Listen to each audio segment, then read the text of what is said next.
Aujourd'hui, dimanche 8e mois 2021. Nous allons ensemble partager un thème ce matin. Et ce thème est très important. Notre thème du jour, c'est la crainte et la peur. La crainte et la peur. Qu'est-ce qu'une crainte? Une crainte, c'est quoi? Craindre quelque chose ou craindre quelqu'un, c'est l'état de quelqu'un qui éprouve un sentiment de peur déjà. Celui qui recule devant un problème, une épreuve, une personne ou une situation. Il craint. Il craint.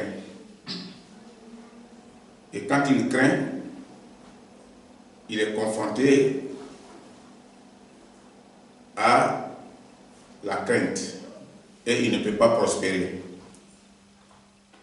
C'est aussi un sentiment d'inquiétude déterminé par l'idée d'un mal à venir. Tu as peur, tu as la crainte. Quand tu as la crainte, déjà tu penses à un mal qui va venir et tu crains déjà ce mal. D'un danger existant. Ah, ce danger existe.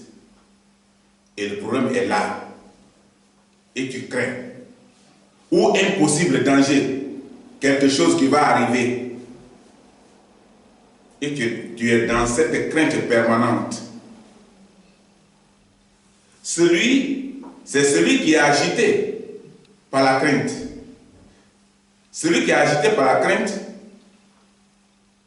il vit toujours dans la crainte. Il vit dans l'incertitude. Quand tu es agité par la crainte, tu vis dans l'incertitude et de trouble. Tu es troublé au sujet d'un quelconque problème. Exemple, la crainte de l'échec.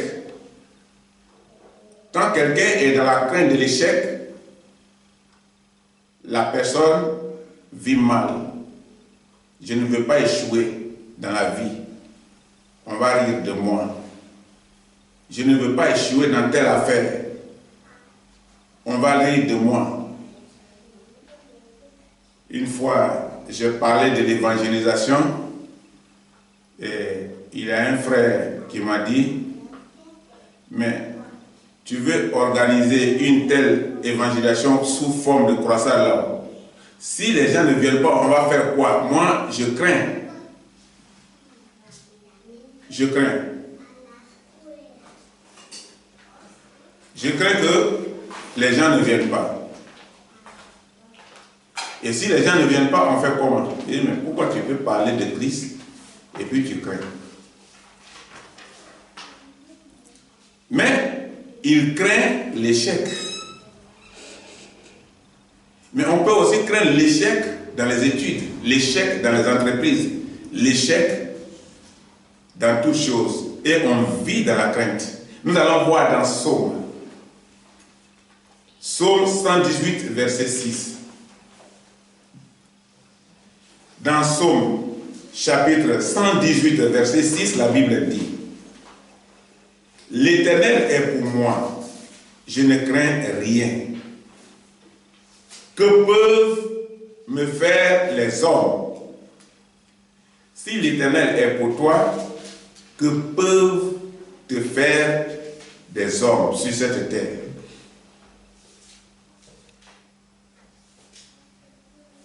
La Bible dit que si vous avez l'appui du Seigneur, la foi en Jésus-Christ, ne craignez pas. Ne craignez pas les obstacles. Ne craignez pas les démons. Ne craignez pas les échecs. Ne craignez pas les sorciers, les envoûtements, etc. Quand on a Dieu, on n'a pas peur. Quand on a Christ en nous, on ne craint rien. Parlez sans crainte. Allez-y à votre travail sans crainte. Et soyez sans crainte à tous les sujets. Que ce soit dans les sujets de maladie, que ce soit dans les sujets d'examen, dans les sujets de foyer, dans les sujets d'avenir, de votre avenir. Soyez sans crainte. Si vous avez le Saint-Esprit en vous, vous ne tremblez plus. Vous ne tremblez plus devant la crainte. La crainte ne vous effraie plus. Vous ne pouvez plus avoir crainte. Parce que le Saint-Esprit domine l'esprit de crainte. Vous ne pouvez plus avoir la crainte en vous. Ou de quoi que ce soit. Les problèmes auxquels vous serez confrontés, la crainte ne peut plus vous dominer parce que le Saint-Esprit domine cet esprit de crainte. Et la crainte panique l'homme et change son projet. Tu peux avoir un projet d'avenir, un projet de société. Mais comme tu as la crainte en toi, la crainte d'échec, ou la crainte de perdre ton argent, la crainte de ne pas aboutir, la crainte qu'on se moque de toi, alors tu peux changer de projet. Et c'est la crainte qui te domine et qui te fait changer de projet. Parce que la crainte donne un sentiment d'inquiétude, souvent contagieux. Le sentiment est souvent contagieux. C'est-à-dire que tu peux amener d'autres personnes à vivre dans la mauvaise crainte. C'est toi qui communiques aux gens, ah, c'est pas bon, hein. Là-bas, là, c'est pas bon. On passe pas, hein. On n'arrivera pas. On ne peut pas atteindre l'objectif. Et là-bas, il y a des sorciers. Là-bas, les gens tuent. On dit qu'il y a des idolâtres qui envoûtent les gens. Et toi, tu deviens messager de Satan pour communiquer cet esprit de crainte aux autres. Donc, tu contamines l'esprit des autres pour qu'ils vivent dans la mauvaise crainte comme toi. Et il y a des gens qui vivent comme ça. Donc, tu es en train de contaminer, c'est contagieux. Et ils vont vivre dans une mauvaise crainte comme toi. Et par contre, il y a la bonne crainte. Il y a la bonne crainte. Celle qui naît du respect des parents, ça c'est une bonne crainte. Mais il y a la différence entre la crainte et la peur. Tout à l'heure, nous allons voir la peur. La crainte des parents et la peur sont différentes. La crainte des parents, des personnes âgées, c'est des bonnes craintes. Comme par exemple, la crainte envers le père, envers la mère. Et d'autres personnes, sans qu'il y ait eu de violence exercée sur vous. Maintenant, quand il y a une violence exercée sur vous, ce n'est plus la bonne crainte. C'est parce que vous êtes sous une violence que vous êtes obligé de vous soumettre ou d'accepter les conditions. Ça, on parle de bonne crainte. Mais une crainte qui se fait sans qu'on exerce sur vous la violence et qui se fait dans le respect, c'est la bonne crainte. Et la Bible recommande ça. Nous allons voir dans Psaume 55, verset 4. Psaume, chapitre 55, verset 4. La Bible dit: à cause de la voix de l'ennemi et de l'oppression du méchant, car ils font tomber sur moi le malheur et me poursuivent avec colère. Voilà souvent cette crainte-là, on a ça dans le ventre et ça nous tue. Ici, il est question de la crainte des ennemis. Nous craignons l'oppression des méchants, des gens qui vont nous faire du mal.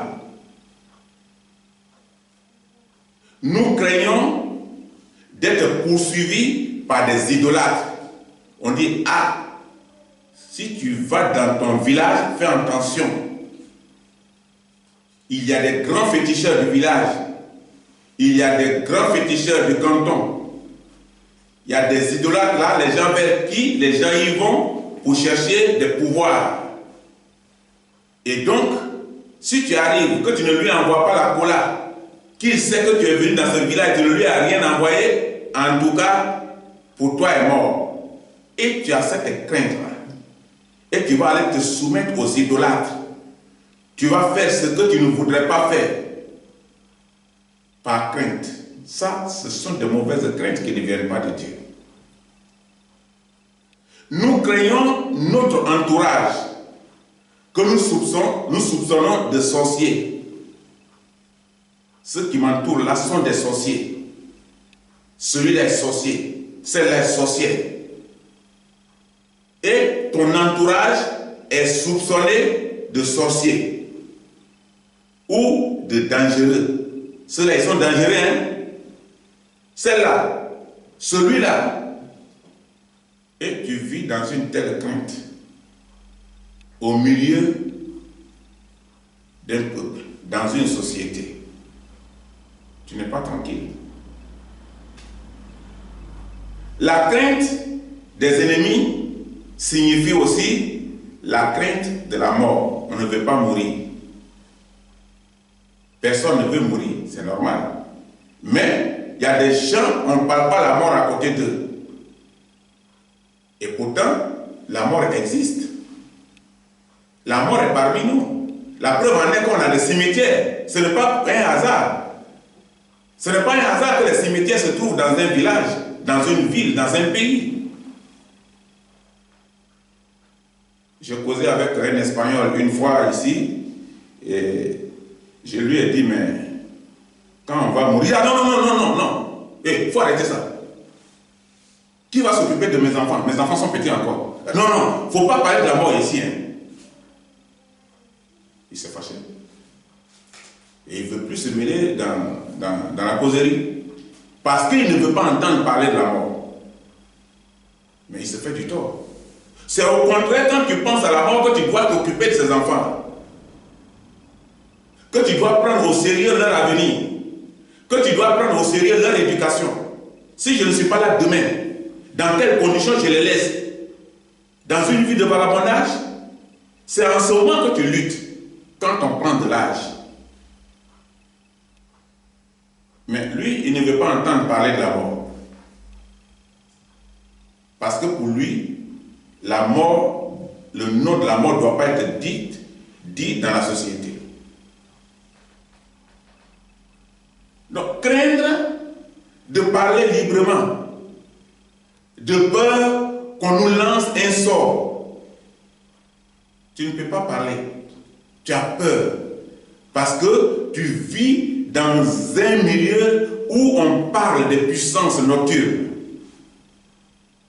Et pour ne pas qu'on te lance un sort, tu as peur de parler librement. Si je parle, ils vont me faire ça. Ils vont me dire ça. Et tu as peur.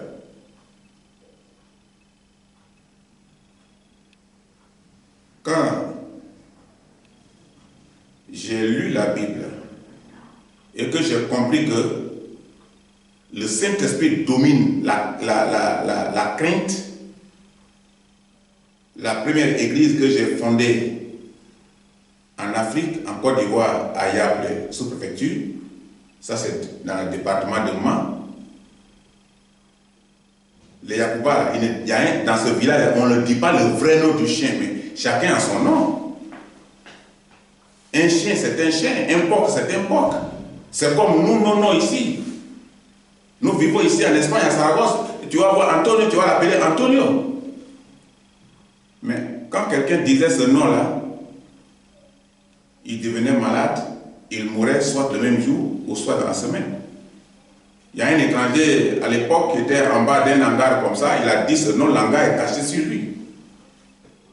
Ce ne sont pas des choses simples. Et je devais enseigner ça pour que les gens surmontent la crainte. Et le jour que j'ai enseigné ce nom-là, le dimanche qui suivait, mon église était remplie. Les chefs de canton, les chefs du village, les présidents de comité, la présidente des femmes, le président des jeunes, avec toute la délégation. On vient pour me combattre. Parce que ça, on ne dit pas ici. Mais je suis de ce village. On ne peut pas m'expulser. C'est après le culte. D'abord, quand j'ai dit, le dimanche qui suivait, Dieu ne fait rien de hasard. J'ai un collègue qui est arrivé qui devait prêcher et moi je devais l'interpréter. Et bizarrement, dans son message, le chien est sorti. Et je devais l'interpréter comme il est. Et le chef du village s'est levé. Il a mis son chapeau. Ce ne sont pas de bons chapeaux. Le chef de canton s'est levé, il a mis son chapeau. Et le pasteur se tourne vers moi et me dit, mais il se passe quoi? Et je lui ai dit, il faut te tranquilliser. J'ai dit, papa, asseyez-vous. Quand le culte va finir, on va parler. Ils sont assis. Le monsieur est revenu sur la phrase. J'ai encore ramené la phrase sur eux. Le mot est reparti. Mais je savais que quand quelqu'un dit ça, on le tuait. Mais puisque je crois au Saint-Esprit, je crois à ce Dieu vivant-là, je domine la crainte. Et après le culte, j'ai fait sortir tous ceux qui étaient nouveaux chrétiens. J'ai fait asseoir le bureau. Et on a fait face à face. Ils ont posé le problème. Tu connais ce qui se passe au village ici? J'ai dit oui, mais j'enseigne ça dans l'église. J'enseigne ça chez moi à la maison, dans la cour de mon père. Mais si j'enseigne ça dans la rue, c'est une provocation. Mais les deux lieux là, je suis autorisé à enseigner.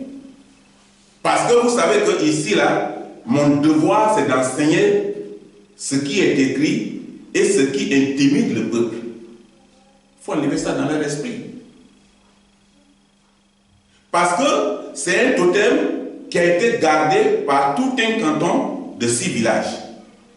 Et c'est devenu un jeu de sorcellerie. Un étranger qui arrivait dans ce canton, ne sachant pas cela, quand il dit, comme c'est le droit, c'est normal, le nom d'un chien, on l'envoûtait et on l'assassinait. Pourquoi? Parce que moi, je détenais le secret. Avant d'être serviteur de Dieu, avant de prêcher ça, j'ai demandé à mon papa, j'ai dit, mais papa, dis-moi, pourquoi on ne dit pas le nom de chien dans ce village? Il m'a dit, tu connais cette famille? Il dit oui. Il dit, dans cette famille, une femme était enceinte. Et elle devait accoucher. Elle a accouché un chiot et un bébé. Normalement, c'est un démon. Quand ces choses arrivent là, cette femme-là, il faut prier pour elle. Parce qu'on ne peut pas accoucher, une femme ne peut pas accoucher un animal. Et comme elle a accouché comme ça, ils ont tué le chiot et ils ont gardé le bébé. Mais le bébé n'a pas survécu jusqu'à 1 semaine. Le bébé est mort. Et à partir de ce jour, cette famille-là a dit que on ne veut plus dire le nom du chien parce que le chien est notre totem, est notre puissance, parce que le chien est né de notre femme. Et ils ont gardé le totem. Sûrement que ce chien-là, ils n'ont pas jeté. Ils ont pris pour faire de ça un fétiche, pour garder dans leur famille. Et de la famille, c'est devenu le totem d'un village. Et d'un village, c'est devenu le totem d'un canton. Et c'est devenu maintenant une force que les sorciers devaient utiliser pour tuer tous ceux qui diront, qui prononceront ce nom-là. Et puisque mon père m'avait déjà expliqué, je savais déjà le secret. J'ai prié en fonction de ça avant d'enseigner au peuple. Et quand ils sont sortis de là, ils m'ont dit, bon, toi, tu peux dire ça ici, tu es un fou. Mais les autres là, ceux à qui tu enseignes là, s'ils disent ça, on va les amender ou ils vont mourir. Mais néanmoins, quand on m'a dit ça, ils sont partis. La nuit, le président des jeunes s'est présenté à mon domicile à 1h du matin. Mais pendant qu'il venait pour me gagner à 1h du matin seul, j'ai une de mes brebis qui avait son enfant malade et qui s'est fait accompagner par un jeune du village et son enfant chez moi. J'étais en train de prier pour eux au salon. Il a tapé, j'ai dit il faut entrer, il rentre, il voit d'autres personnes, il se retire. Il dit mais pourquoi il faut rentrer? Il dit non.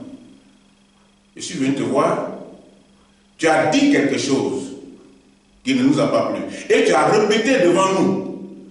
C'est à cause de ça que je suis venu. Mais tu sais que tous ceux qui disent ça là, c'est nous qui les assassinons. Il faut que tu te mettes ça dans l'esprit. J'ai dit, ah bon, donc vous êtes des assassins. C'est que je vais porter plainte contre vous. Il me dit, si tu portes plainte contre moi, je vais nier les faits. Il dit, mais en ce moment, les faits ne sont pas valables. Parce que je n'ai pas peur de dire ça devant lui. Et encore devant lui, je l'ai répété. Il est parti, ils m'ont donné 2 semaines pour mourir. Et l'église a été créée depuis 1986. Et les 2 semaines là, je suis encore dedans. Parce que c'est le Seigneur qui détient ma vie. La Bible dit, ne craignez pas les idolâtres. Ce sont des idolâtres. Et nous craignons les idolâtres. De peur qu'on nous lance des sorts. Ou qu'on nous fasse tomber, qu'on fasse tomber sur nous la malédiction. Personne ne peut faire tomber sur toi la malédiction. Si tu crois en Dieu, je dis bien au Dieu vivant, je ne parle pas des dieux qui sont fabriqués des mains d'hommes. Personne. Personne n'a le pouvoir de faire tomber sur toi la malédiction.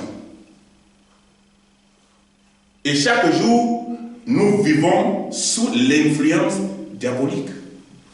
Et quand on n'a pas la parole de Dieu, on vit sous la domination diabolique. Si ce n'était pas la parole de Dieu, je ne serais pas vivant aujourd'hui. Je ne serais pas vivant.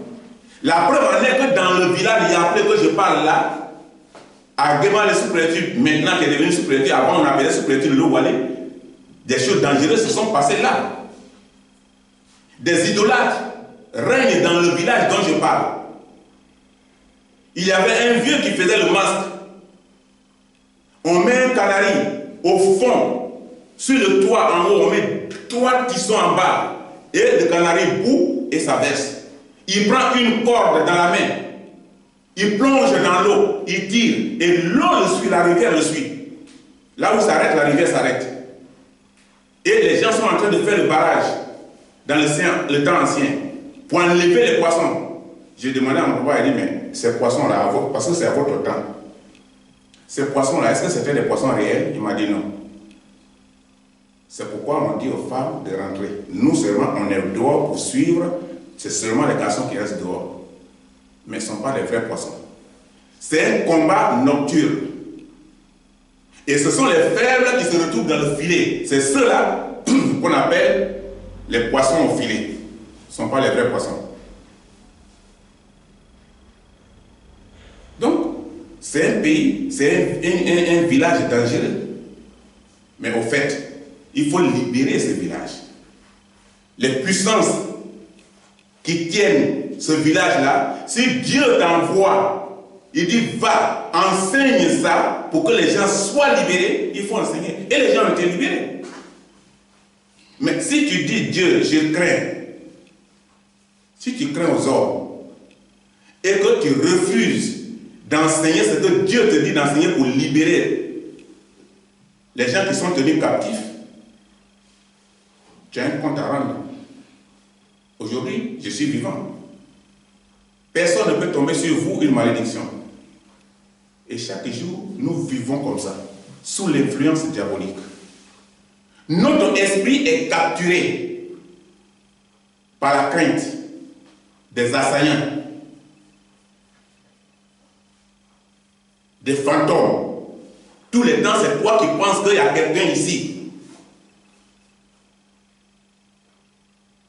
Des voisins ou des parents sorciers. Et on est dans une telle crainte. Pour d'autres, c'est la crainte dans leur lieu de travail. Crainte du directeur, des chefs de service, des autorités, ou la crainte de ses propres parents. On craint nos parents, pas une crainte de respect, mais on a peur. Quand on les voit, on les craint. On dit, ah, ils sont dangereux, ah, ils sont mauvais. Ah, vraiment, ce papa-là, on dit, il mange les enfants, est-ce qu'il ne va pas me manger? On dit, cette maman-là, elle mange ses enfants, mais est-ce qu'elle ne va pas me manger? Et on vit dans une telle crainte. Parce qu'on ne peut pas mettre en valeur la parole de Dieu, qui domine toutes ces choses. Quand tu as la parole, quand on dit on mange là, tu dis, mais c'est pas moi, on va manger. Parce que tu es protégé par la parole. Nous allons lire dans Deutéronome 6, verset 13.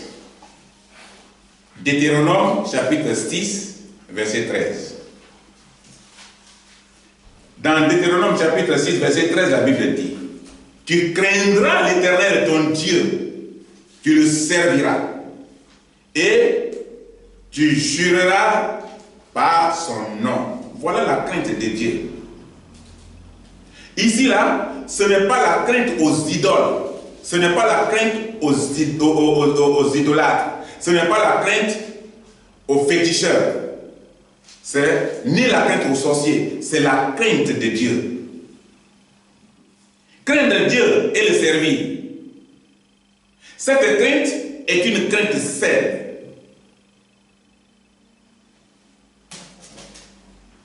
Qui nous maintiendra à l'écart des problèmes et du danger. Quand tu crains Dieu, Dieu te protège et te met à l'écart des problèmes, à l'écart des dangers. Mais aussi, elle doit nous éloigner du péché. Quand on craint Dieu, on s'éloigne du péché. Parce que le péché est le moyen que Satan utilise pour nous tuer. C'est-à-dire que tu reprends toute ta carrière à zéro. Quand tu tombes, vous ne voyez pas les gens qui font la course de vélo? Quand quelqu'un est en premier rang, quand il tombe, tous ceux qui viennent de derrière, ils viennent le dépasser. Parce qu'il est tombé. Et la Bible dit que quand tu tombes, il faut te relever. Pour ne pas que les soldats de Satan qui sont derrière viennent te trouver. Le temps qu'ils viennent, tu t'es déjà relevé. Tu as déjà rejoint les autres militaires dans le camp de Christ. Mais si tu restes là où tu es tombé, ils vont te trouver là. Voilà ce que la Bible dit. Mais si tu as la parole de Dieu va t'éloigner du péché. Et cette crainte conduit à se comporter dans le respect de Jésus-Christ et de la parole de Dieu. Voilà la bonne crainte. Craindre Dieu et servir, et le servir. Craindre Dieu et le servir, c'est aussi une attitude de vie d'un homme né de nouveau. Tu es né de nouveau, nouvelle créature. C'est-à-dire que tu n'es plus l'ancienne personne, tu es devenu enfant de Dieu. Celui qui connaît Dieu. comme son Père. Et Jésus-Christ comme son sauveur personnel. Et qui vit sous la conduite du Saint-Esprit. C'est celui-là qu'on appelle quelqu'un qui est né de nouveau. Et tes attitudes ont changé. Tes habitudes ont changé. Ta vie a changé.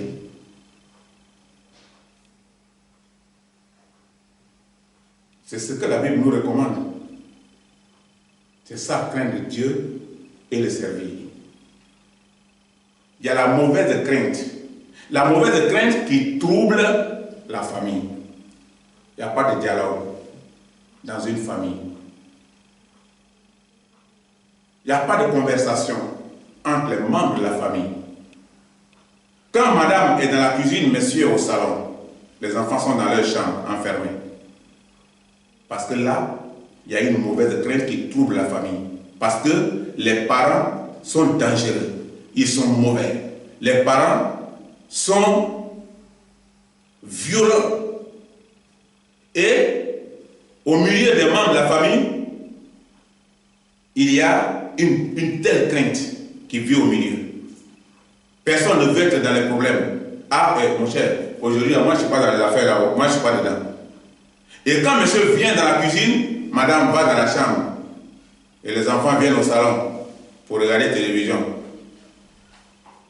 Mais quand il y a une telle chose, tout le monde vit dans l'hypocrisie à la maison. Tout le monde est hypocrite. Et quand c'est comme ça, la famille est troublée. Quand une famille vit dans l'hypocrisie, la famille est troublée. Et nous allons aborder le sujet de la peur. Qu'est-ce que la peur? Une des réponses, parce qu'il y a beaucoup de réponses, mais une des réponses, c'est la prise de conscience d'un danger. Tu es conscient qu'il y a un danger, ce qui va te donner la peur. Ou d'une menace. Quand tu sais qu'il y a une menace, quand tu as une conscience, tu as une prise de conscience qu'il y a une menace là, tu as peur là. Elle permet aux concernés de le fuir, de fuir le danger, ou de le combattre. C'est deux choses. Soit tu fuis le danger, ou soit tu combats le danger. Et les deux choses sont devant nous. Et cette peur, elle est liée parfois à des situations ou des sujets qui nous paniquent. Quand tu es paniqué, c'est là, cette peur-là te transforme. Nous allons lire notre dernier verset dans Josué 1, verset 9. Josué, chapitre 1, verset 9.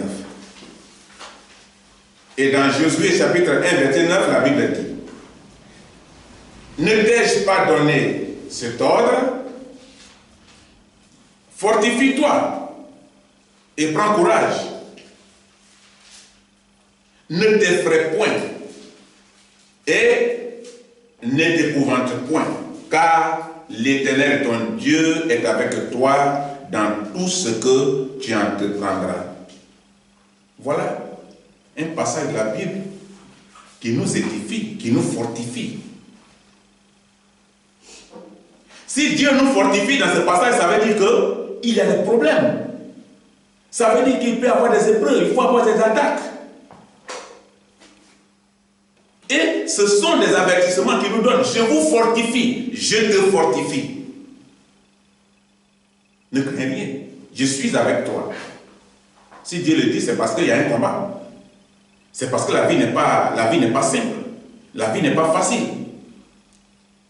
Ici, la Bible nous exhorte à nous appuyer sur Dieu en toutes choses. Il faut t'appuyer sur Dieu en toutes choses et placer notre foi en Jésus-Christ. Quand nous sommes face à une situation, c'est la seule chose que nous pouvons faire. C'est ce que la Bible nous dit. quand nous sommes face à un danger. Ou lorsque nous sommes confrontés à un problème qui devient une préoccupation. Souvent, nous sommes confrontés à un problème qui nous préoccupe. Nous sommes soucieux. On ne dort pas bien. On se réveille la nuit, on pense. Et cette peur-là commence à nous dominer, à dominer notre être, à dominer notre vie. Souvent même, on peut traverser une route sans se rendre compte. Parce que les problèmes débordent maintenant notre être. La Bible dit, fortifie-toi et prends courage. Mais surtout, ne t'effraie point. Pourquoi Dieu dit ça? Quand réellement ta foi est placée en Dieu, que tu n'es pas à gauche ni à droite, que tu n'es pas ni chaud ni tiède, que tu n'as pas un pied dehors, un pied dedans, que tu es véritablement converti, mais ne t'effraie point. Dieu est avec toi. Parce que quand la peur devient forte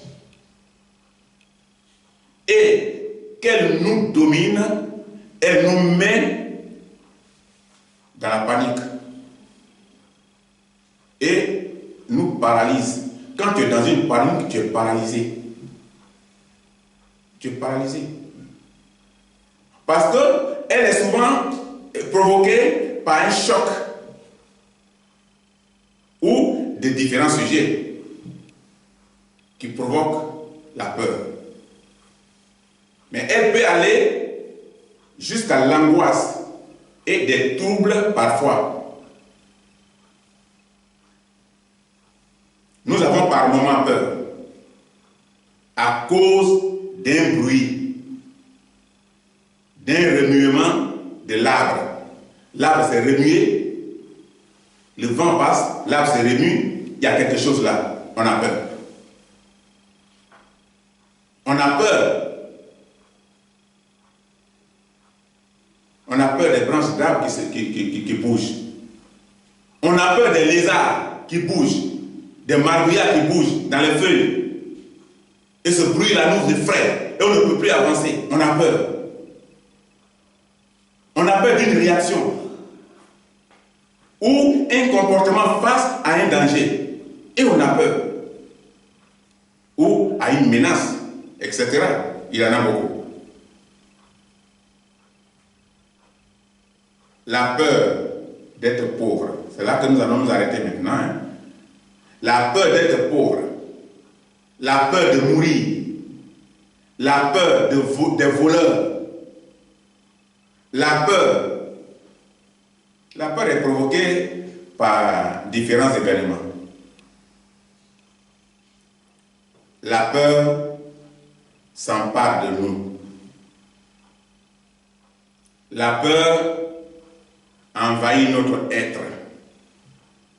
La peur éteint notre courage. La peur prend les commandes de notre vie. La peur saisit notre âme et nous paralyse. La peur n'est pas une bonne chose. Et en conclusion, le soldat qui sert sa patrie par peur au lieu de la servir par amour n'est pas libre. Nous sommes des soldats de Christ. Que Dieu nous bénisse.